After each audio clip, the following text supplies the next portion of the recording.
This was summertime in 2014, so. It was a normal day for Beverly Paris and her family in late January of 2015. She went to the gym with some cousins and friends that night, and then she came home and got her bag, and we talked for about 10 minutes, and she walked out.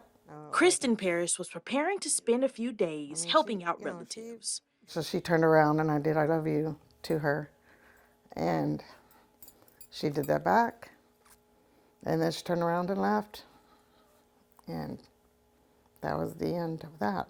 Beverly received a call later that night that would change everything. The person had asked me if I knew Kristin Paris, and I said yes, that was my daughter.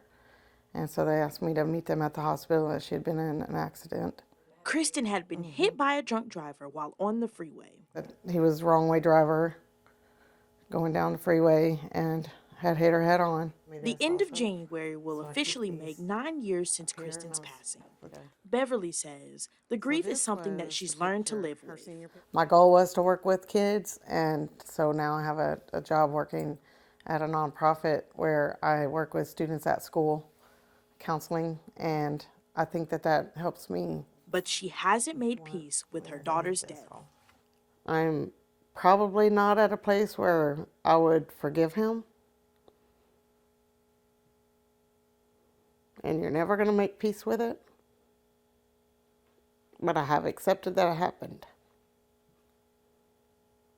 And with that acceptance, you can turn to the people who you have now and give them what you have. She wants to remind people of the cost of drunk driving. But if you don't care about the stranger and how their life is affected, at least think about how your own family will be affected if you end up in jail or worse, dead.